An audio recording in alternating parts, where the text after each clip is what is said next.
Bonjour à tous, on commence ce tour de la presse sportive en Italie où les modalités de la reprise de la Serie A continuent de se préciser. Hier, la Ligue italienne de football a indiqué et entériné qu'en cas de nouvel arrêt du championnat, deux solutions seront appliquées afin de terminer le championnat.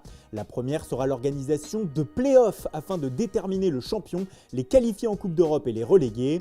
Ce qui fait dire au Corriere dello Sport que le terrain a gagné. La deuxième solution envisagée en plan B est de déterminer le classement via un algorithme. Évidemment, personne n'espère en arriver là. Autre information officielle hier en Italie, la publication des dates des deux prochains mercato. Pour cet été, il aura lieu du 1er septembre au 5 octobre et l'hiver prochain du 4 au 31 janvier 2021, comme l'indique Tuttosport ce mardi matin. En Espagne aussi, les modalités de la reprise sont précisées au fil des jours. Ce matin, Marca dévoile ce que les joueurs pourront et ne pourront pas faire sur les terrains à partir de jeudi.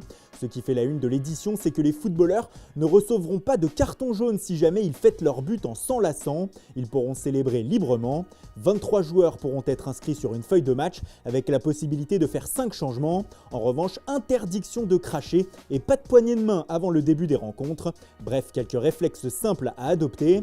En Espagne également, le calendrier dévoilé par la Ligue fait polémique. Selon AS, en effet, beaucoup d'équipes dénoncent les différences de traitement et les jours d'intervalle entre deux matchs qui pour certains sont courts lors des 4 premières journées. Le FC Barcelone notamment n'est pas content et pour le journal catalan Sport, le Real Madrid est même tout simplement favorisé pour cette reprise. Les excuses des cadences infernales sont déjà prêtes au sein des clubs de Liga. Enfin, pour revenir à la une de Marca, le journal s'inquiète ce matin pour Vinicius Junior. En effet, avec le retour de blessure d'Eden Hazard, le Brésilien devrait perdre sa place de titulaire au profit du Belge dans l'esprit de Zinedine Zidane. Il va être obligé de se réinventer, explique le média, même si la cadence des matchs devrait lui permettre d'avoir pas mal de temps de jeu. La reprise aussi en préparation en Angleterre et ce matin le Daily Mail nous dévoile une information assez cocasse. En effet, selon le tabloïd, certains clubs de Première Ligue en espionneraient d'autres afin de savoir s'ils respectent bien les règles sanitaires durant les entraînements, afin de constater que tout le monde se trouve sur un même pied d'égalité.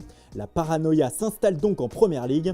Autre information outre-Manche ce matin, un double coup dur pour le rachat de Newcastle par un consortium saoudien. En effet, comme le rapporte le Daily Mirror, certains ministres du gouvernement anglais bloquent pour le moment l'opération car ils souhaitent agir contre la diffusion pirate du championnat par une chaîne saoudienne créée il y a quelques années. Elle est soupçonnée d'avoir détourné le signal de beIN Sport, chaîne qatari, afin de diffuser le championnat anglais gratuitement au Moyen-Orient. Autre coup dur révélé par le Daily Express, 16 députés anglais auraient écrit au gouvernement afin de lui demander de bloquer l'acquisition de Newcastle, car ils s'inquiètent de l'image que veut renvoyer l'Arabie Saoudite. En effet, en s'immisçant dans le monde du sport, l'État saoudien veut faire oublier son non-respect de certaines règles concernant les droits de l'homme notamment. Bref, les Magpies ne sont pas encore rachetés. Si c'est le cas un jour, peut-être que les nouveaux propriétaires proposeront quelque chose à Thiago Silva. En effet, comme le rapporte l'équipe ce matin, le défenseur central brésilien va quitter le Paris Saint-Germain à la fin de la saison. C'est un nouveau départ au sein du club de la capitale, après celui probable d'Edinson Cavani. En fin de contrat, O Monstro n'a donc pas vu ses dirigeants lui proposer quelque chose. Cela fait aussi la une du Parisien qui estime que c'est la fin d'une histoire. Thiago Silva était arrivé en 2012 au PSG. Pour être complet sur l'actualité du mercato français, sachez qu'hier, Danijel Subasic a annoncé son départ de Monaco, Jérémy Morel a rejoint Lorient, Corentin Jean a été transféré définitivement à Lens et Paul Bernardoni s'est engagé avec Angers qui a déboursé 7 millions d'euros pour le recruter aux Girondins de Bordeaux. Le mercato aussi en Italie avec selon Tuttosport un échange XXL qui se prépare entre deux cadors de la Serie A, la Juventus et la Roma. Selon le média, 4 joueurs de chaque équipe pourraient porter le maillot adverse la saison prochaine. Bernardeschi, Mandragora, Rugani et Romero pourraient filer du côté de Rome en échange de Zaniolo, Cengiz Under, Justin Kluivert et Cristante. De drôles de combinaisons qui pourraient tout de même permettre à la Juve de recruter de sacrées pépites. Et on termine par un combat de tous les jours, la lutte contre le racisme. Hier, ce sont les mots de Raheem Sterling, l'attaquant de Manchester City, qui ont trouvé un écho en Angleterre et qui se retrouvent en une de quasiment tous les quotidiens du pays ce matin.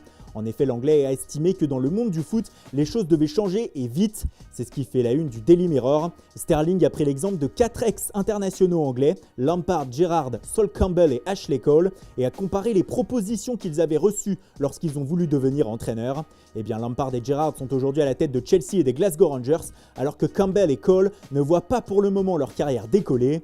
On retrouve les propos de Sterling en une du Daily Star, du Daily Express et même du Times qui a retenu cette phrase. Les entraîneurs noirs sont ignorés. Aujourd'hui, seuls 6 clubs anglais sur les 91 professionnels du pays sont dirigés par un homme noir et aucun arbitre n'est de couleur noire au sein de l'arbitrage anglais.